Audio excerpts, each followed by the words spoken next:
Zahvaljujem, predsedavajući. 1. januara 2010. godine u zakonodavni sistem Republike Srbije uvedene su prekršajni sudovi.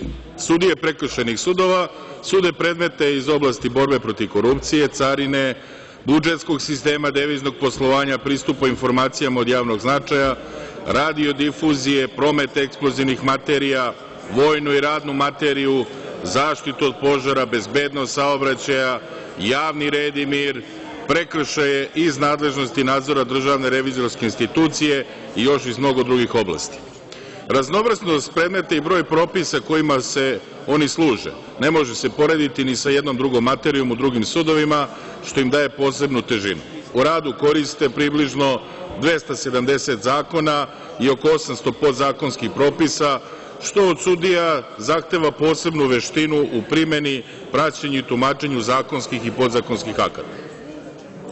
Osnovanost ovog predloga se takođe zasniva na činjenici da su stručnost i osposobljenost za obavljanje sudijske funkcije, koje pri izboru na sudijsku funkciju moraju da ispune, potpuno identični sa uslovima koje moraju da ispune sudije drugih sudova, a vrednovanje i ocenjivanje po osnovu pravilnika o kriterijumima, merilima, postupku i organima za vrednovanje rada sudija i predsednika sudova, kao i kod svih ostalih redovnih sudova. Domaće zakonodavstvo sudijama prekršajnih sudova daje status sudija sa svim obavezama, ali ne i pravima. Izuzev zarade prekršajnih sudija, sve ostale kategorije zaposlenih u prekršajnim sudovima imaju na isti način obračunate zarade sa svojim kolegama koji rade u drugim sudovima.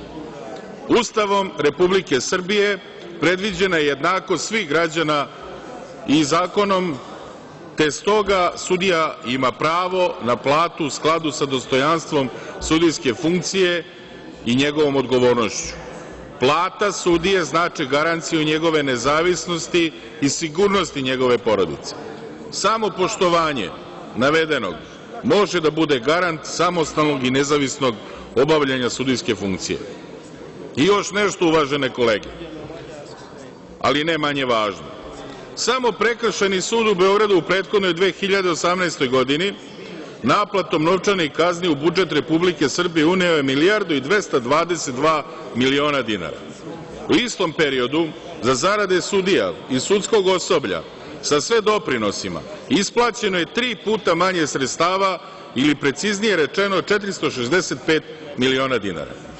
Uvažene kolege, sudije prekršajnih sudova nisu teret ovog budžeta, za razliku od nekih drugih nevladinih organizacija koje bez razloga crpe novac iz budžeta.